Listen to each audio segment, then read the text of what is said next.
¿Qué pasaría si te dijera que cada noche, al cerrar los ojos, te conviertes en el protagonista de una carta cifrada que tú mismo te envías desde el rincón más oscuro de tu ser? Imagina despertar un lunes cualquiera con el recuerdo de una escena absurda, un vuelo imposible o una persecución sin rostro. La mayoría de nosotros cometemos el error de ignorarlo, de etiquetarlo como simple ruido de un cerebro cansado. Pero a las puertas del siglo XX, en una Viena dominada por la rigidez y las apariencias, Sigmund Freud decidió que esas tonterías eran en realidad la llave maestra de la existencia humana. La obra que hoy empezamos a desgranar, La interpretación de los sueños, no fue solo un libro de psicología, fue una carga de profundidad contra la inocencia de la civilización. Freud no actuó como un médico tradicional, sino como un arqueólogo de lo invisible, comprendiendo que mientras dormimos, el vigilante de nuestra moral baja la guardia y permite que nuestros deseos más crudos emerjan bajo el velo de la noche. Este es el inicio de una serie de 6 capítulos donde vamos a diseccionar, con absoluto rigor, las páginas de este tratado revolucionario. No buscaremos interpretaciones de diccionario ni respuestas fáciles, iremos directamente a la fuente del pensamiento que cambió el mundo. Hoy vamos a aprender el método, a descubrir por qué Freud bautizó al sueño como la vía regia, el camino real hacia el conocimiento de lo inconsciente.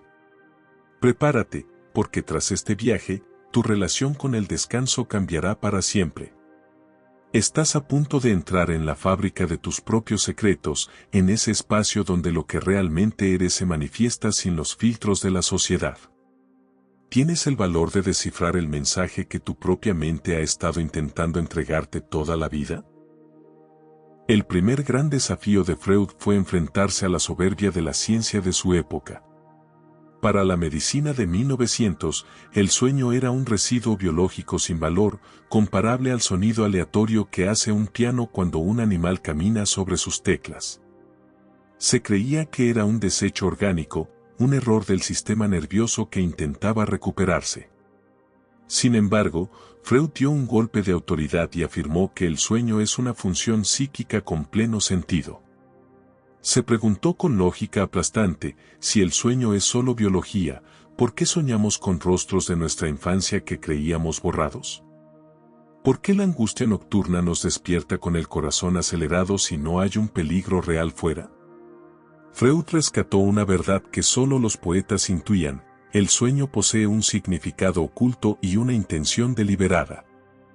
En las páginas de su tratado, explica que incluso los estímulos físicos, como el frío en los pies o un ruido en la calle, no son la causa del sueño, sino el material que la mente utiliza para construir una historia.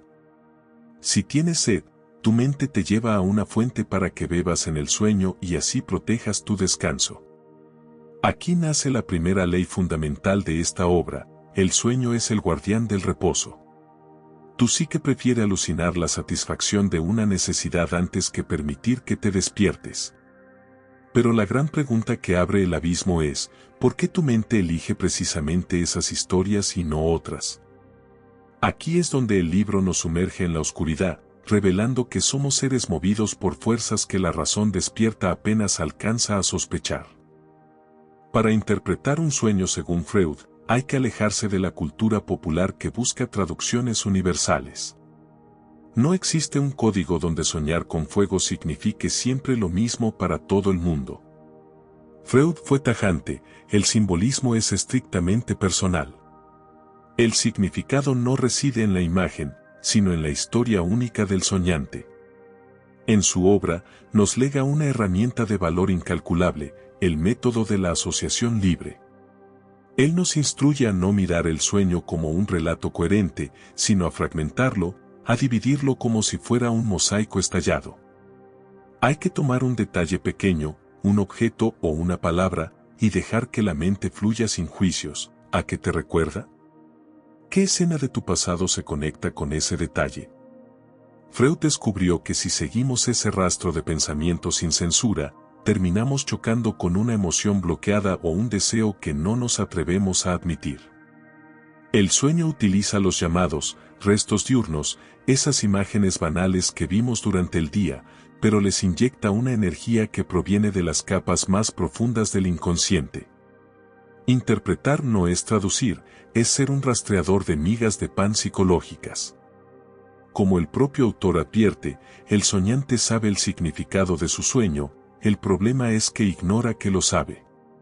Nuestro objetivo en esta serie es aprender a sacar esa información del sótano para llevarla a la luz de la conciencia, rompiendo el nudo que nos impide ver nuestra verdadera naturaleza. Para validar su teoría, Freud analizó uno de sus propios sueños más famosos, la inyección de Irma. Este análisis es el punto de partida de la ciencia moderna del inconsciente. Freud sueña que examina a una paciente que no mejora y descubre una infección en su garganta causada por la negligencia de otro médico. Al aplicar su método, llegó a una conclusión que hoy sigue resonando: el sueño no trataba sobre la salud de la mujer, sino sobre el ego del propio Freud.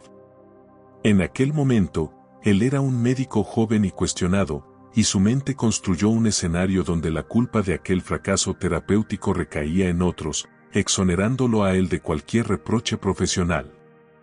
Este descubrimiento es el corazón del libro: todo sueño es el cumplimiento de un deseo. Incluso las pesadillas más terribles esconden la satisfacción de una pulsión inconsciente, aunque esté camuflada bajo capas de distorsión. Tu mente es una estratega brillante, monta obras de teatro completas cada noche solo para dar salida a aquello que el mundo de la vigilia te prohíbe expresar. Es un cine privado donde tú eres el director y el único espectador, y donde la trama siempre gira en torno a lo que tu parte más profunda anhela conquistar o evitar. El sueño de la inyección de Irma demostró que soñar es una forma de pensamiento con una lógica interna perfecta, diseñada para proteger nuestra integridad emocional. Pero si el sueño es un deseo, ¿por qué es tan extraño y difícil de entender? ¿Por qué no soñamos simplemente con lo que queremos de forma clara? Freud explica que poseemos una instancia psíquica que actúa como un sensor. Imagina tu inconsciente como un lugar lleno de verdades prohibidas y memorias punzantes. Si estas verdades llegaran a tu conciencia sin filtros, el impacto sería tan violento que te despertarías de inmediato. Por eso, el deseo debe negociar con el sensor y disfrazarse para poder cruzar la frontera. A esto Freud lo llama el paso del contenido latente, la verdad oculta, al contenido manifiesto, que es la historia que recordamos al despertar. Para crear este camuflaje, la mente utiliza la condensación y el desplazamiento. La condensación permite que una sola imagen en tu sueño aglutine significados de muchas personas o situaciones diferentes. El desplazamiento, por su parte, mueve la carga emocional de lo importante a lo trivial. Puedes sentir una angustia desgarradora por un objeto insignificante porque ese objeto es el símbolo de algo mucho más grande que tu mente aún no se atreve a nombrar. Aprender la obra de Freud es aprender a ver a través de la máscara, a reconocer la tormenta detrás de la calma aparente de una imagen cotidiana. Es entender que el lenguaje del sueño no quiere engañarnos, sino protegernos mientras nos revela la verdad. Una de las sentencias más demoledoras del manuscrito de Freud es que el sueño procede del pasado en todos los sentidos. Él sostiene con firmeza que no existe un sueño que no tenga sus raíces enterradas en el suelo de nuestra infancia. Esta es una propuesta desafiante, la idea de que somos el resultado de deseos infantiles que nunca llegaron a extinguirse, sino que quedaron sepultados bajo capas de madurez. Los anhelos de hoy son solo excusas que el inconsciente utiliza para reactivar deseos primordiales de la niñez que no fueron satisfechos. Esa sensación de desamparo que sientes al soñar que estás perdido es el eco de un niño que una vez temió ser abandonado y que hoy sigue habitando en ti. El tratado nos invita a comprender que nada se pierde en la psique humana. La mente no es un papel en blanco que se borra con los años, sino un palimpsesto donde las escrituras antiguas siguen brillando bajo el texto moderno. Soñar es realizar una excavación arqueológica. Al analizar nuestras noches con rigor, comprendemos que nuestra personalidad es una construcción viva donde los cimientos de la infancia sostienen todo el edificio de la vida adulta. El sueño es el lenguaje secreto que une al niño que fuiste con el adulto que eres hoy, y esa conexión es la clave para entender por qué reaccionamos como lo hacemos ante los desafíos del presente. Apenas hemos empezado a rozar la superficie de este monumento intelectual. Hoy has descubierto que tus sueños no son producto del azar, sino mensajes cargados de intención. Has comprendido que el deseo es el combustible de tu descanso y que posees un arquitecto interno que diseña laberintos para proteger tu estabilidad. Pero este es solo el prefacio de una exploración mucho más profunda. Freud concluye que la interpretación de los sueños es la única herramienta capaz de darnos la verdadera soberanía sobre nosotros mismos. Aquello que no traemos a la conciencia se manifiesta en nuestra vida exterior como si fuera el destino. Si ignoras tus sueños, serás un extraño en tu propia piel. En el próximo episodio de esta serie, nos adentraremos en el terreno más fértil y polémico, el material y las fuentes de los sueños. Analizaremos por qué el erotismo, la muerte y los conflictos familiares más profundos emergen en nuestras noches y cómo estas fuerzas definen quién eres en este preciso instante. No es solo psicología, es la búsqueda de tu libertad personal frente a las sombras que te gobiernan sin que lo sepas. Gracias por tu presencia en este camino hacia el conocimiento. Ahora, ve a descansar, pero recuerda que mientras duermes, el detective de tu alma estará trabajando. Nos vemos en el próximo capítulo del Inconsciente.